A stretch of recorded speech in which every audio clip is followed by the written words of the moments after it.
Mark, I'm an alcoholic. Hey, Mark. My name's Mark Vetch, for those who don't know. Now you know. It used to be Mark V. How about that, you? So anyway, when I got up here and I heard all these gentlemen, they're here from South Carolina and New Jersey and all over the place, I said, man, that's really impressive, man. They heard I was coming tonight. So that's what's good, right? We can laugh today, right? We can laugh today. That's what it's all about, right? We can live life on life's terms. And this gentleman's from New Jersey. Where are you from? Great Park. Well, we'll have to talk afterwards. Steve said a little prayer, a few of us beforehand, and he said something I feel is really important. I learned this early on in Alcoholics Anonymous, and that is when you're up here speaking, talk to the audience, try and let the audience identify with what I might say today. Don't compare. Don't compare your story to my story. I struggled with that for a long time. I said, when I get as bad as that guy, maybe I'll think about doing something. When I get bad as that one, maybe I'll think about doing something. But what I really had to concern on myself was I had to take care of Mark first. I don't know about most of you in this room, but I didn't come into the rooms of AA waltzing into the door saying everything's great out there, but I thought I'd check and see what you guys are doing here. That didn't happen for me. I don't think it happened for most of us here. Steve said something else when he was saying a prayer, There was a lot of pain. There was a lot of pain. There was a lot of misery. Yeah, it was fun at first. But for me, there was no fun at the end. It was just misery. It was living a life of just misery. I didn't know how to enjoy life. I was terrorizing people around me. That's what happens when you suffer from the disease of alcoholism. So, where did I get started? I was born and raised in New Jersey. Red Bank, New Jersey is where I'm from. You said you're from Asbury Park, not too far, the Stone Pony, all those places you heard about, Bruce Springsteen and all of that. I was very fortunate from a standpoint. I grew up in a neighborhood where there was a lot of young kids, and we all kind of knew one another. We played together, we ran together, we had fun together, when we were young. But I grew up in an alcoholic family. My dad was a chronic alcoholic. It's a family disease. It's a family disease. For those of you that are sitting in here, I'm sure somewhere in your family there's been the disease of alcohol or drug addiction. For me, I lived it at a young age. I saw what it was all about. And for me, I swore I'd never be like my dad. I was not going to be like him. I swore up and down I'd never be like him. I was going to do it different. I was going to live life different. So it was a struggle for me, I'm not going to spend too much time talking about him, but he's a part of my story. And some of you have heard it before, some of you may not have. What I did learn from him was, first of all, alcohol doesn't work. Doesn't work. It's supposed to bring you fun, happiness, joy, all that stuff, right? For some people it can. For other people it'll destroy. It'll destroy you. That's what it'll do. It'll take everything, right? And I saw that firsthand, My dad was smart. He was a nice-looking man, but he had those demons, and that demon was alcohol, right? And so at a young age, both my brother and I and my mom, we used to go visit him, and they were institutions. They were mental hospitals. They're not like a fancy name like they call it today. Oh, it's a rehab facility. No, it was a mental institution. That's what it was. And the men in there were doing the Thorazine shuffle. That's how they dealt with it back then, right? They dealt with it by giving them drugs. Okay, so I learned at a young age. I don't want any part of that. I don't want to see that. And so I struggled. I don't know about anybody else here, but I struggled with anger at a very young age. I was mad at my dad. I was mad at the situation. I was mad at the world, and that's no way to go through life as a young boy, and I tortured my poor mom. My mom raised two boys. One was wilder than the other. My brother Keith's not an alcoholic. He's from the same gene pool. He's 2 years younger than I am. What's different? I don't know. I don't try and figure that stuff out today. I know I have it, and I'm stuck with it, so I may as well figure out a way to handle it and a way to deal with it.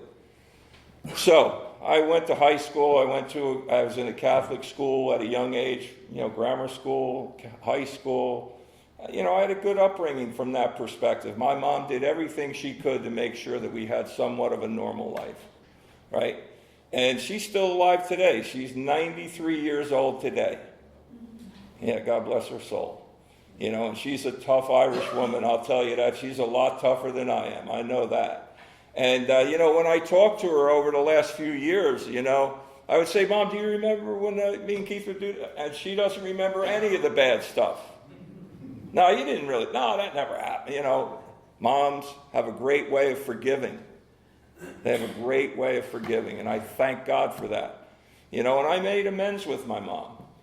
And thank God I did that. And I made amends with my dad, and I'll talk a little bit about that. I'm going to jump around a little bit. That's just the way I am. My brain's a little squirrely sometimes, but the message is always the same, or I try to make it always the same. I have a life today because of Alcoholics Anonymous that I would never have dreamed possible. Josh talked about it, right? I've seen Josh, for example, I've seen him grow leaps and bounds and have things happen in his life, he said, that he never thought he'd experience. Well, that's what happened to me. I never thought I would experience what I experienced in my life.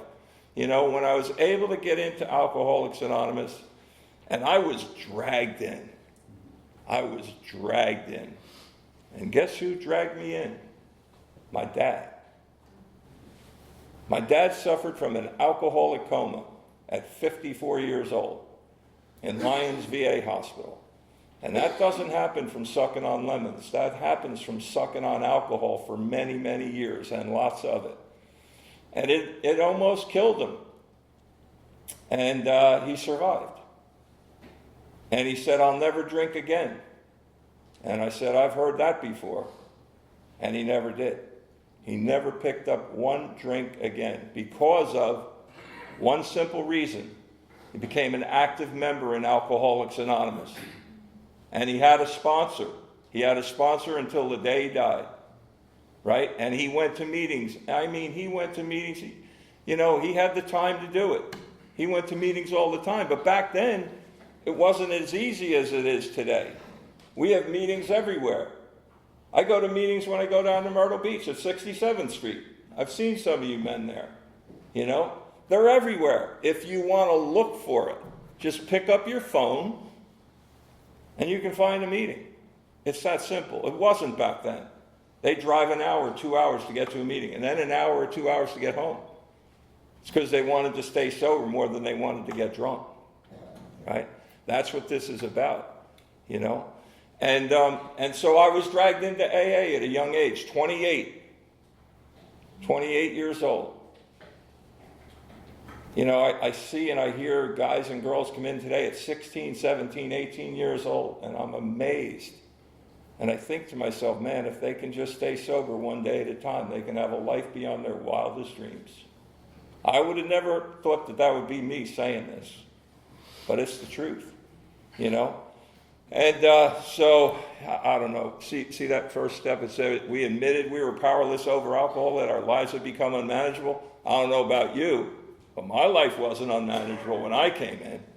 I was 28 years old. I had it together. I had no job. I had no checkbook. I had no car. I lived with Mom. And yet I had it together, and my life wasn't unmanageable. But I thought I had it together. See, I was sick, and I didn't know it. I was sick. And then it talks about here, restore us to sanity. I wasn't crazy. Not at all. But my actions were insane. See, I kept doing the same thing over and over, and I thought something else was going to happen different. Never did. I would drink. I would get drunk. I'd get in trouble. I might end up in jail. I didn't know what was going to happen. And then it would happen again the next day. And then the next day. So there was a pattern. So, I don't know. I didn't accept that first step for a long time. I said, I'm not as bad as these people. When I get as bad as these people, I might thinking about giving this program a shot. How arrogant was that? So here I was, 28. Didn't want to surrender, right? Thought I could do this on my own. I have more 90-day pins than you could shake a stick at. I just didn't want to stop. See, it's one thing to stop, and the other thing is to stay stopped. And you have to keep coming so that you hear your story, maybe through someone else, right? And learn what this disease is all about. And then it talks about made a decision to turn our will and our lives over to the care of God. When I came in here, and I was raised in a Catholic school, and I knew what God was all about, and I was so angry I had turned God away. He was out of my life. I wanted to hear no part of that when I came into the rooms of Alcoholics Anonymous. I said, man, this is a cult. This is crazy. These people are insane. Right? That's how sick I was. So, kept going to meetings. I had several great sponsors. Man, I tortured those poor guys. They tried their best.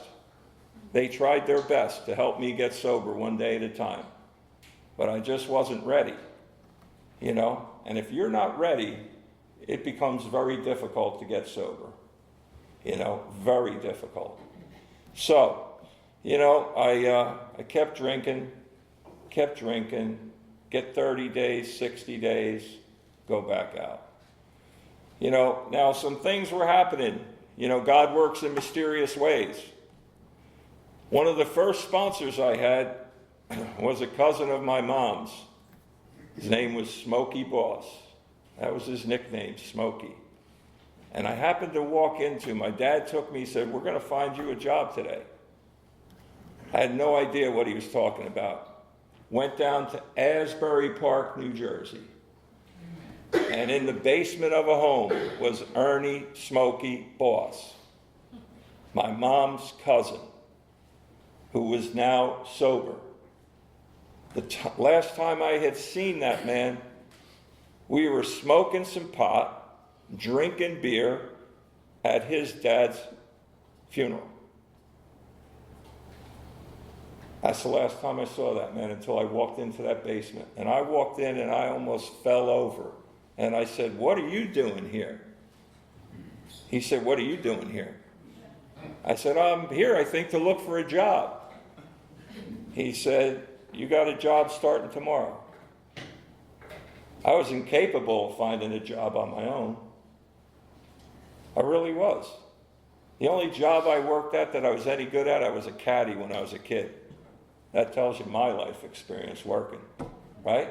That's what I knew, right? It was an easy job, loved being outside, right? But he said one simple thing. He said, do you want to get sober and stay sober? What do you say? Oh, of course, yeah. Yeah. And so we went to meetings together. I worked with him every day. That man taught me more about living life sober and gave me a great skill. He was the most talented man you'd ever want to meet with his hands. He could do anything he wanted to with his hands with great skill. And he taught me what it meant to work. And when he told you to put those tools back in the same spot at the end of the day, that's what you did. So it taught me some discipline. I was an undisciplined young man. I was crazy. The disease of alcoholism, and there was other things involved. When I went off to college, I went to college in Trenton, New Jersey, a place called Rider College. It's now a university. Great school. The best pub on the East Coast. That's what I went to school for. So, I was supposed to be on a scholarship playing basketball. I was on the scholarship, I was playing basketball, and I was high every day. And I ended up losing that scholarship. And I ended up leaving that school. And I took a job humping furniture for $4.15 an hour. Great career move, huh? AJ, you're laughing. You know, that's how, again, I come back to how sick I was, right? Again, I was arrogant. I didn't want to hear it from anybody. I thought I knew it all. I didn't know anything about living life. So, I continued down that path. But you know what? God put Smokey Boss in front of me. My dad put Smokey Boss in front of me. I had nothing to do with that. And I learned great lessons from that man because I was willing to listen. What's the one skill that they never teach you in school? It's the ability to listen. And for the first time in my life, I was able to listen to others, and accept what they said. And I didn't accept everything that I heard. I certainly didn't accept everything I heard in AA at first. But over time, I became more willing. And so we worked through these steps. And I did a fourth step, and I did a fifth step. And, you know, that was eye-opening. Remember, I said I was never going to be like that man. Here I was at 28, 29, 30 years old, right? Still bouncing around, right? I was just like him. You know, just like him. You know, my dad taught me, you know, at a young age, he taught me how to lie. He taught me how to lie. Don't tell your mom we went to the bar tonight. Here I am, I'm 12, 13 years old. Don't tell him. I thought it's okay to lie. I lied for a long time. I lied to myself for a long time. You know? I just didn't want to accept the fact that I was a garden variety drunk. That's what I was. I was a garden variety drunk. That's all I was. So, moving on a little bit. So now I'm in my 30s. My 20s were a blur. I honestly don't remember about my 20s. I don't remember a lot about it because I was high, drunk all the time. Blackouts all the time. I don't know if anybody in here ever experienced a blackout, but I lived in one. I lived in one. I did a lot of damage to my brain at a young age. You know, God blessed me with a good brain. And I almost screwed it up due to the abuse of alcohol and drugs. Right? I thank God today that I still have, and some people argue this point, I still have some of my marbles working. Right? Josh will definitely, he'll attest to that. I remember when I first came down here, and I remember meeting Steve. And I remember, man, God, I'll never forget over at, what's the golf course over at Talamore? And we had a little meeting over there at Talamore, the golf course. Here I am at an AA, kind of a little group of guys that are trying to get sober for the first time at a golf course. Like, what the heck's going on here? At a golf course? Yeah. Whatever it takes. Right? Whatever it takes. So I had good sponsors. Right? I listened to them most of the time. Not all the time. Most of the time. And I had several sponsors, and I had some great sponsors, and God blessed me again. I had a great career in the home building industry. I would have never had that opportunity if I had not met Ernie Boss. He taught me what it was to know how to work. And my mom gave me a great work ethic. My mom raised 2 boys by herself, worked every day of her life to raise those 2 boys, right? So I learned what it was to work, right? And if you think you're going to get sober by just scratching the surface, it's probably not going to work. This program is a program of action. It takes action. You know, it takes work. One day at a time, it takes work, right? And then you go through the rest of these steps. That fifth step was eye-opening. And when I did it and I was done with it, my sponsor said, light it, throw it in the fire. And I did. I just did a fourth and fifth step about 2.5 months ago. I'm 70 years old. I just turned 70 not too long ago. I look good, don't I, AJ? You know, again, I can laugh. I never would have thought I would make it to 70 years old. Never in my wildest dreams. I have a lot of friends that I grew up with. The neighborhood that I grew up in was called Sunken City. That's what the cops named it. What's that tell you? There was some crazy stuff going on, right? Yeah. So,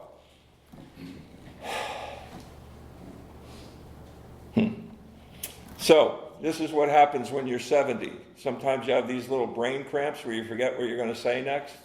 Well, that just happened, folks. So get used to it. Now, where do I go from here, right? So now, I'm finally accepting the fact that I'm a drunk. I'm in my 30s. And I lost my license multiple times in the state of New Jersey.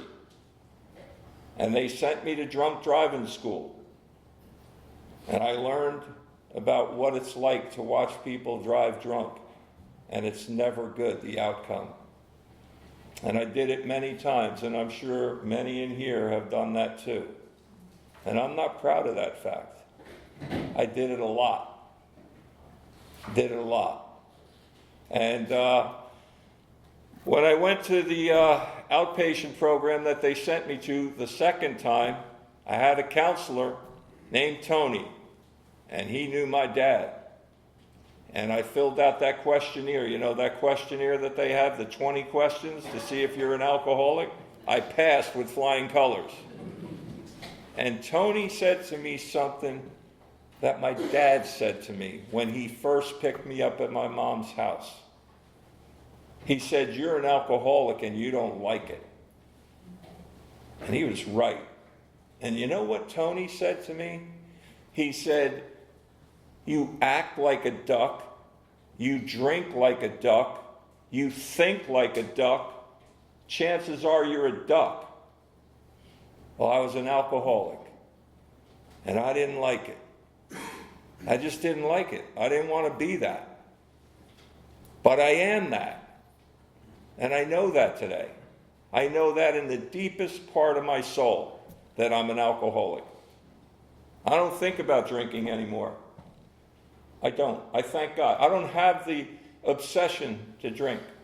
I used to occasionally get a drunk dream.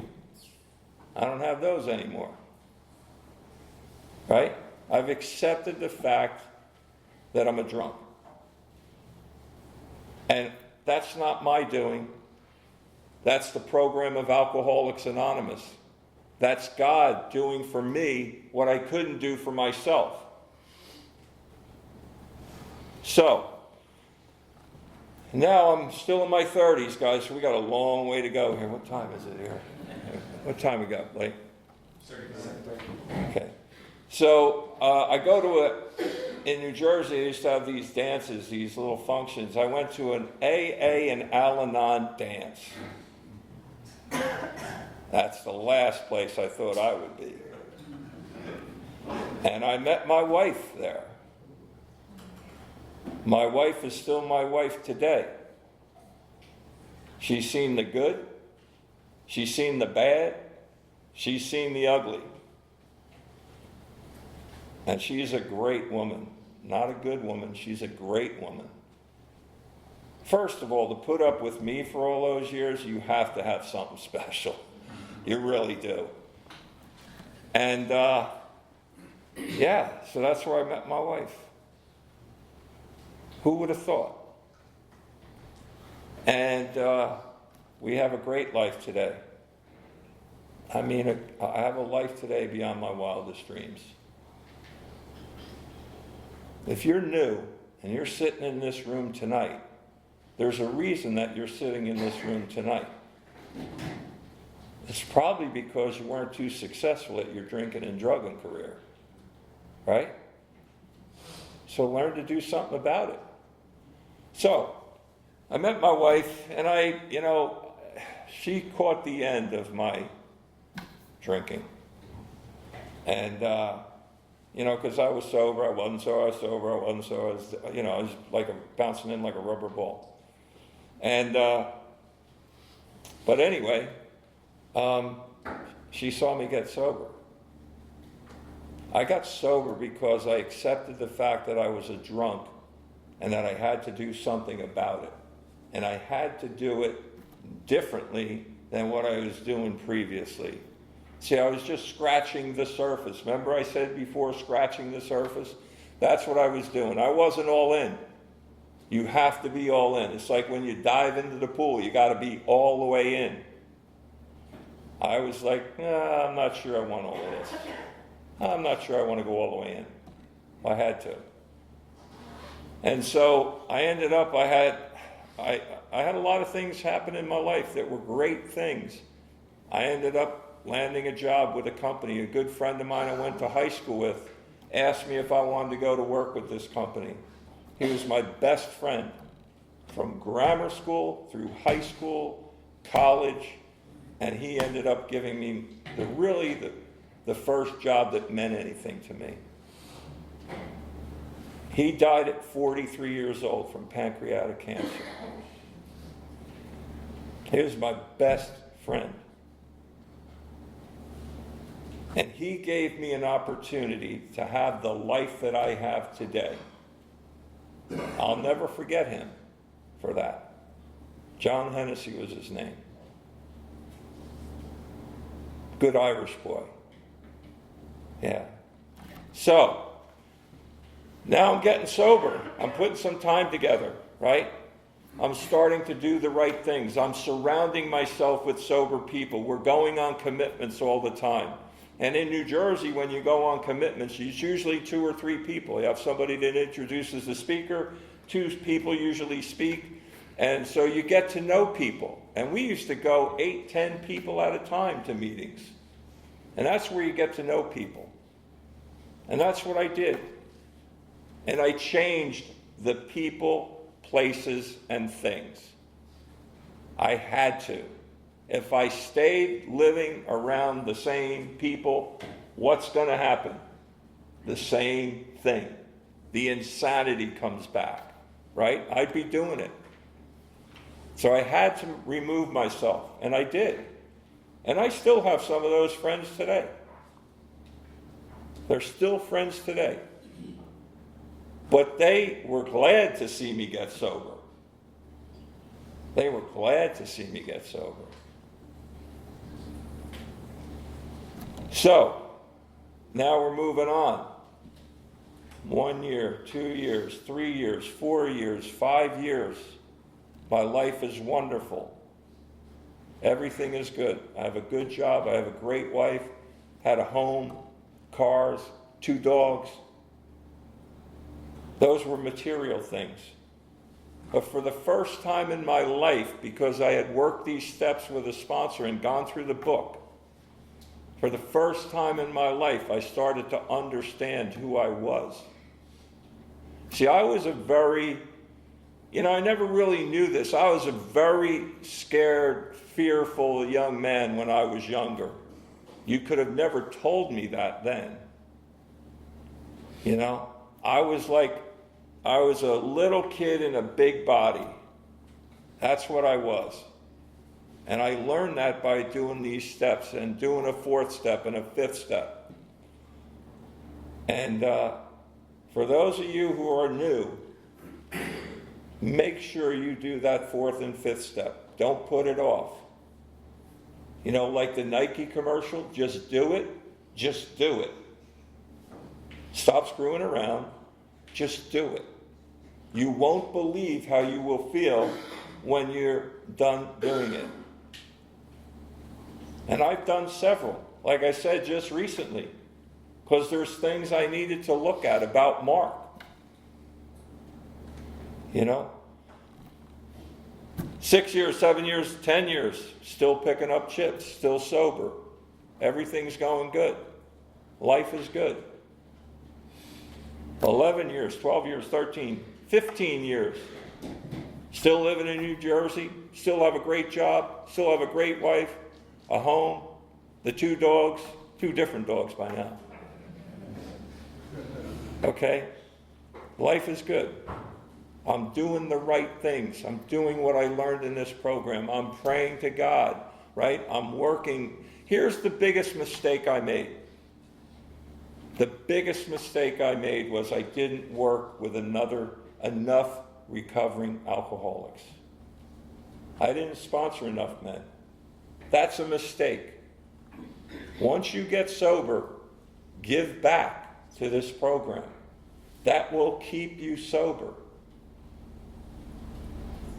That's the difference, one of the big differences today. I have a lot of time. I'm retired, right? I have a lot of time. I'm able to give back. That's a gift that was given to me by God. Sometimes I stand up here and I go, holy cow, is this the same guy that I used to know? I'm not the same person. I'm a different person today because of this program, right? 16 years, 17 years. Now, here's where you need to pay attention. Here's where the mistakes were made. I stopped playing golf with the guys in the program. I stopped going on commitments. I stopped praying. I prayed once in a while, but it wasn't the same. 18 years, picked up a chip. Not going hardly any meetings now. Certainly not calling my sponsor. Now I'm starting to white knuckle it.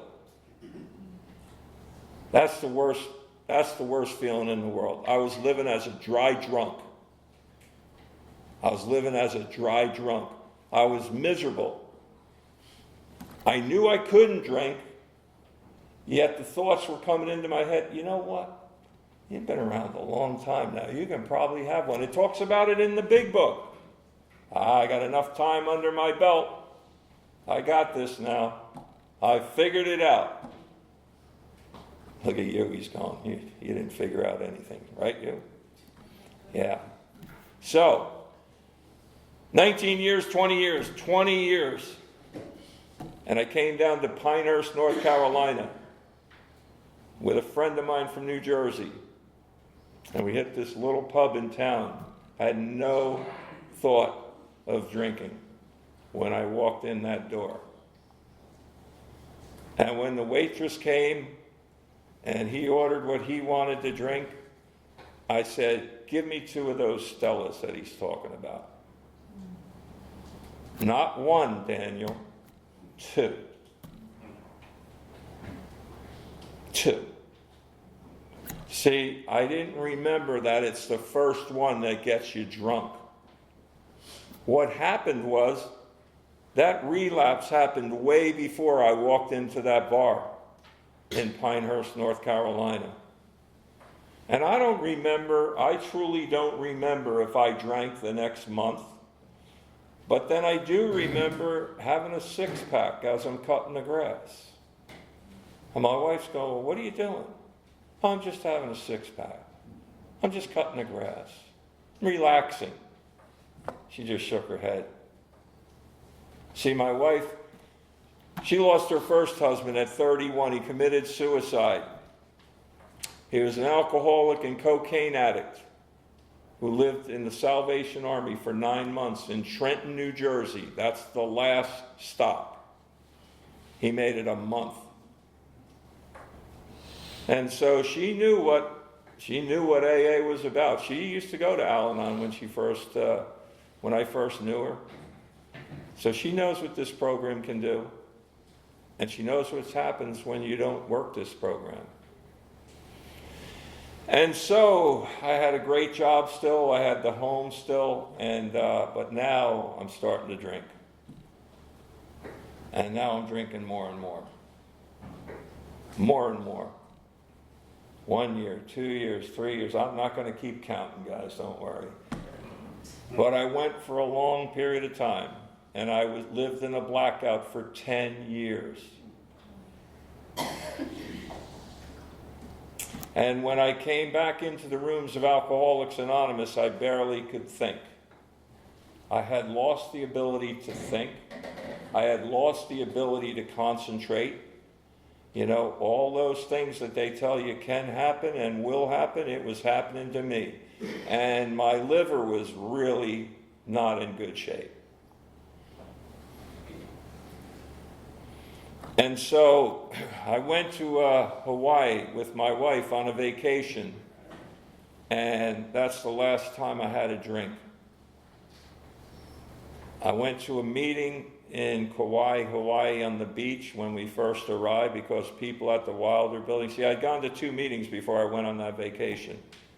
And they said, you ought to get to a meeting when you get to Hawaii. So what's a good alcoholic do? I went to a meeting when I got to Hawaii. What did I do the next day? I started drinking. And I drank so much alcohol that week, I ended up really with alcohol poisoning. That's what happened. And I woke up in a hotel in Phoenix, Arizona, laying in my bed. My wife, she had gone out. She said, I don't know what's wrong with you. Well, I know what's wrong with you. You better do something about it. And right then and there, I prayed to God for help. I prayed to God for help. And this time I meant it. I was physically ill to the point, I don't know about you guys, but man, I had some hangovers that they would have killed a horse, never mind a human being. And flew home, and the next day I was at a meeting at the Wilder building. And 3 days later I was at a meeting across from Elliott's there at the White Church there, and I met a man, a great man, he's passed on now, Dan Vincente, who lived in my neighborhood. And he became my temporary sponsor at the time. And he was sober, I think, at that time, 42 years when I first met him. He used to wear suspenders. He's the only guy I knew that wore suspenders playing golf.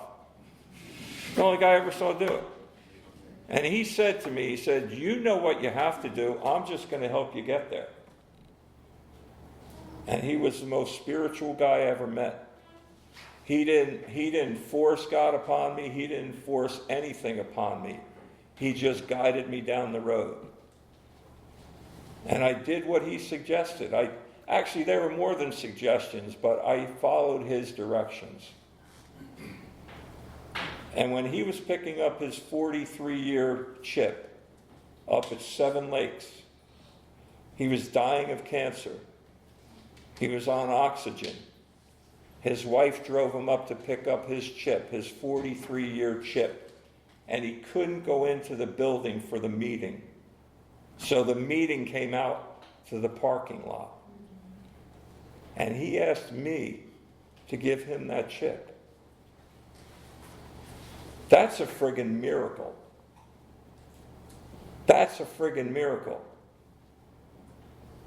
And his wife asked me to speak at the funeral home. Like, that doesn't happen because of something that I did. That was God working in my life. I believe that in my heart.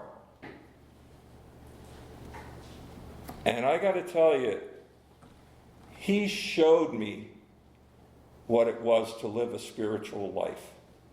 He lived it. There's a difference. We can talk about being spiritual, but you have to live it.